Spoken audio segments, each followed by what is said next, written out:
Сосногорские единороссы провели отчетно-выборную конференцию местного отделения партии. Партийцы подвели итог работы за предыдущие 5 лет и наметили ближайшие планы. Успешной работы от себя лично, а также от главы региона Владимира Уйба коллегам пожелал председатель Государственного совета Республики Коми Сергей Усачев. У нас в прошлом году было 2 важных политических события. Это избрание депутатов Государственной Думы, которое состоялось в сентябре. Об итогах этих выборов вы хорошо осведомлены.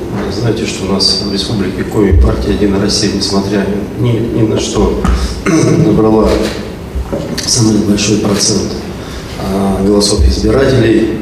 То есть избиратели Республики Коми, жители Республики Коми поддерживают партию «Единая Россия».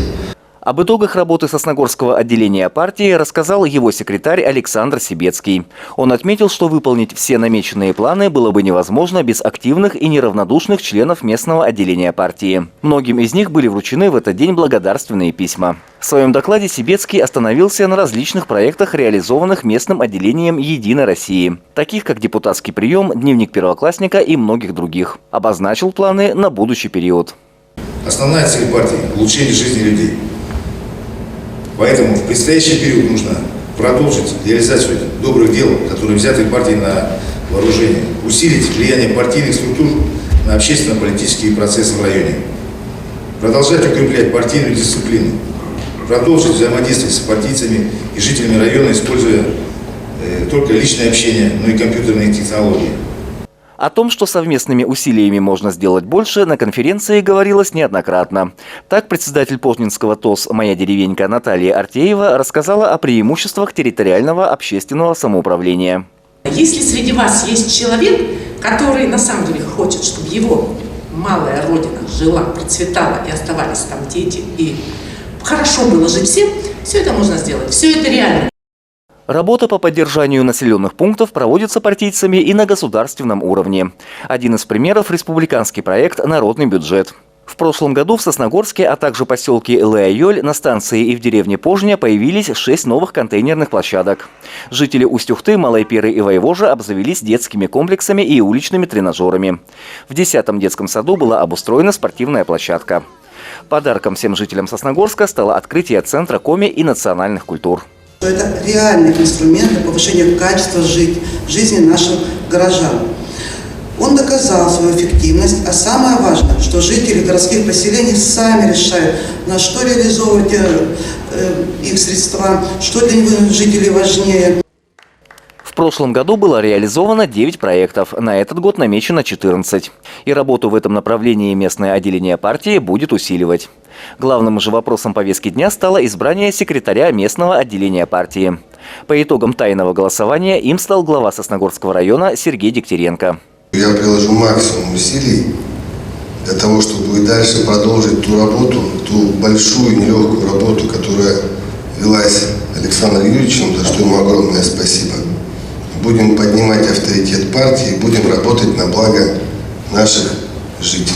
Все партийцы, я думаю, понимают, что выборы Сергея Васильевича секретарем нашей партийной организации – это даст новый импульс в работе партийной организации, сплотит ряды наших партийцев, и мы будем выходить на более новый высокий уровень в работе партийной организации Сосногорского района. Сергей Васильевич, во-первых, возглавляет район. Я считаю, что глава города Сосногорска должен обязательно знать не только, в общем, все вопросы, в том числе и политические. Поэтому я выбрала Сергея Васильевича. И надеюсь, что выбор мой будет оправдан. С ним всегда можно разговаривать. Не закрывается в кабинетах, он всегда открыт для общества. Поэтому я считаю, что он достойная кандидатура возглавить партию. Кроме этого, был избран новый состав местного политического совета партии в количестве 9 человек, контрольной комиссии и делегатов на региональную конференцию, которая запланирована на конец января. Андрей Калиничев, Евгений Юрин, Вести Тимана, Сосногорск.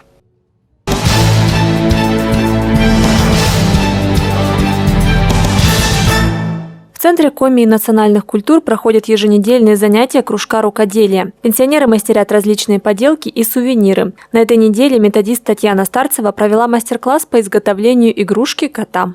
Там просто бутылочка, белевая веревка или джут, проволока, все обматывается джутом, бутылочка, ушки крепятся, хвостик, глазки, и получается замечательный украинский кот. Чтобы сделать такого котика, нужно около 2 часов. Основа – бутылка, оклеивается двусторонним скотчем, на него крепится веревка или джут. Также оформляются дополнительные детали – голова, шляпка. Хвост и ушки делаются из проволоки. Рукодельницы приходят на занятия кружка не только мастерить. Вообще для общения и вообще, вот, чтобы вот научиться чему-то. Потому что раньше вот таким не занималась. Я раньше только вязала, шила, вот, ну, такое основное все делала для семьи, для детей, для себя. Мне очень нравится приходить сюда. Здесь приятная атмосфера. Здесь очень доброжелательное отношение к нам, пенсионерам и любителям рукодельничать. Поэтому я зову сюда всех моих друзей и знакомых. Приходите, мы всегда вам здесь рады. В центре также проходят различные выставки. Например, сейчас там можно увидеть экспозицию из украинских и чувашских вышивок. Это важная часть национальной культуры. Предоставлены работы, вот замечательные полотенца, скатерти, подзоры старинные. Даже есть у нас вышитая заготовка для детской рубашки, которая состоит с воротничка, стоечки, манжетиков. Когда молодые женятся, им дарят хлеб, подносят на рушнике вышитом. Там такие слова даже вышитые: на счастье, на долю. Это связано с благополучием для молодой семьи. Выставка под названием «Вышивка из бабушкиного сундука» продлится еще неделю. В Центре Коми национальных культур регулярно проходят мероприятия для людей разных возрастов и интересов. Узнать о них можно по телефону 5 40 07. Полина Бастракова, Евгений Юрин, Вести Тимана, Сосногорск.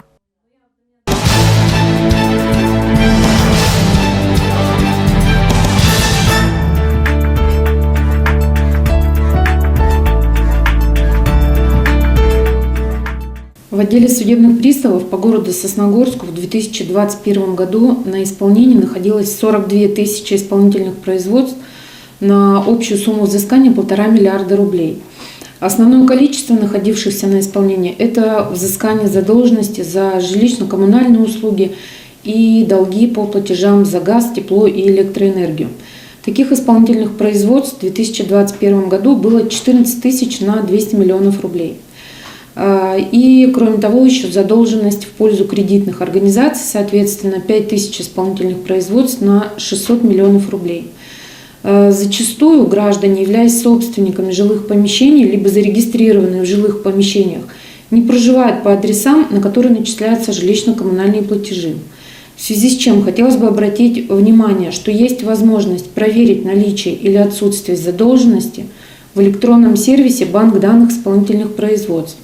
Этот электронный сервис размещен на главных страницах официальных сайтов ФССП России, Управления Федеральной службы судебных приставов по Республике Коми. Также можно скачать приложение ФССП для мобильных устройств с различными операционными системами, где можно подписаться на уведомления и оперативно получать информацию о возбужденных исполнительных производствах. Информацию также можно получить через единый портал государственных и муниципальных услуг. Сервис доступен для всех пользователей, зарегистрированных на портале госуслуг. Здесь можно запросить информацию о наличии исполнительных производств, информацию о ходе исполнительного производства, узнать о наложенных ограничениях, арестах имущества, ограничениях выезда за границу. Кроме того, можно направлять любые обращения в рамках исполнительного производства.